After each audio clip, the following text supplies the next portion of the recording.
Good morning, and welcome to the 445 Productive Through Joy show with your host and your boy, Dr. Michael Datcher. The show airs each weekday morning, hella early AF at 4:45 a.m. here on YouTube's Michael Datcher channel and 4:45 p.m. on Facebook Live. Today, guys, we're talking about peace and passion, the intersection between these two ideas and concepts that don't seem to, on the surface, have a connection that is strong, but they do have an absolutely essential connection. So, thanks for being here. If you're new, you can go to productivethroughjoy.com. See about us. We speak to groups, schools, and organizations about being productive through joy. We have a series of great workshops, and uh, webinars and offerings for folks who are so inclined to holler at us. All right. So thanks for being here.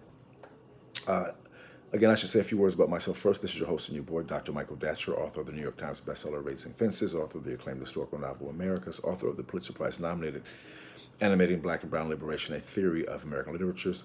I am the board president of the great nonprofit here in LA called The World Stage.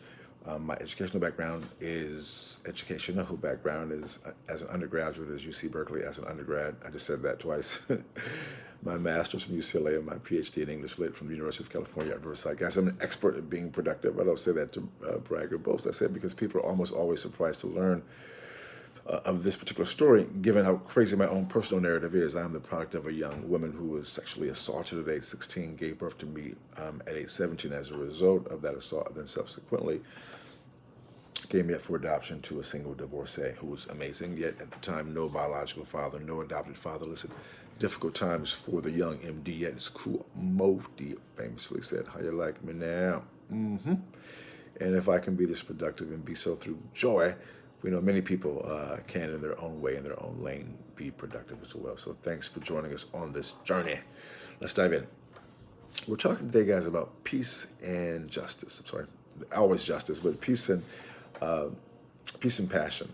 At times, those things seem to be in opposition. You know, people at times think about peace as calming throughout the day, and passion as enthused.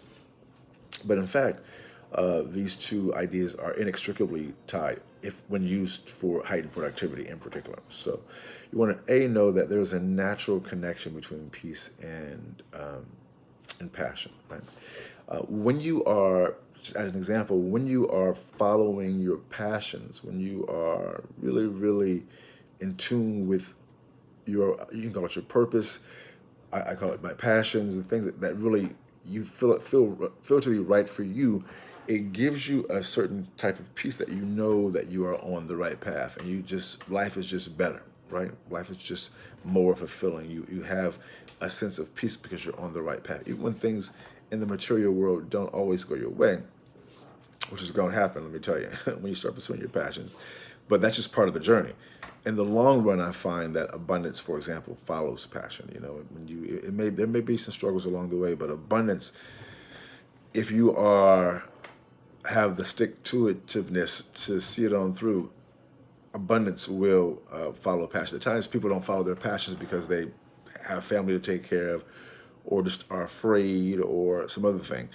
We get all that, and I certainly have family to take care of and know all of that stuff as well. And let me tell you, I mean, when you are following your passions, it can certainly complicate your life in many ways as well in the short term. But in the long term, in my experience, man, it just works out. So there's that. That's point one. It just works out. Point two is that once you can begin to have peace along the way through the journey. So when you pursue your passions, at times you are doing things that are you're taking a certain kind of risk, right? There's going to be some risk taking when you are seeking greatness. That's just part of the deal. You have to take some risk. You have to take smart risk, and do your due diligence. But a risk is still a risk, and there's always a risk of failure. And the thing is to be peaceful during that journey, because what happens for many people, including me, at certain parts of my life when I've ventured out there, you're so stressed because you're taking such a big risk, and you dread what could happen as you take this risk, and that becomes a self-fulfilling prophecy. That's what you do not want to have in terms of your mindset. You want to be able to be at peace, trust, work hard, do what needs to be done, and then venture out in a way that in a way where you are also peaceful during the actual journey. That's so important because when you're peaceful in the journey, you are going to have more effectiveness, but also you're going to enjoy it more. Why do you get to that peace? Well, if you know the show, we talk a great deal about the power of meditation, yoga, other types of spiritual modalities, so that which are really essential when you're taking a risk and you're living this type of lifestyle, going forward lifestyle, because it's definitely a high stress situation oftentimes. So you want to be able to access meditation and the knowledge of self, which goes right into point three. As you bring all these things together, as you pursue the idea that peace and passion are inextricably tied, then as you go forward in the pursuit of those passions with a sense of peace, you're going to have a higher level of productivity. Just will not just when we say productivity, we don't just talk. We're not just talking about financial productivity or economic productivity. We're talking about productivity in life, like joyfulness, happiness, health, wellness, good relationships. Ethical behavior, just feeling good because you're living right. I mean, most of us know what it means to live right, and I don't want to put too much of a narrow scope on that, but you kind of know when you're doing a wrong thing. That you can fake yourself and lie to yourself. There are certainly people, I know them, trust me well, who do that, but you kind of know when you're treating people the wrong way, or you're not being ethical, or you're just lying, cheating, and being, just wrong. You know that typically. And so living that way in the long term, that's just not sustainable. That will come back to you. Just know that, and it will come on you hard. So I've seen it happen to so many people who I know who've made those choices, and that continues to happen because that's science. You just cannot mistreat people and do things that are wrong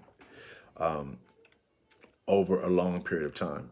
Although 45 has done had a long run at it, but even he'll soon see that you just can't sustain that. But he's an extreme case because at times people like him, they do have a long run of seemingly winning, but I know he's a very unhappy person. And although on the outside he's the president, he's a nation's highest office, but you can tell inside he's just a wreck. So you don't want to be that individual. You don't want to. You want to live a life that's productive from the inside out. So boom goes the dynamite. That's all we have for today's show. We'll see you when? Oh, we'll see you this afternoon at 4:45 p.m. Until then, let's talk about it and be about it. Deuces.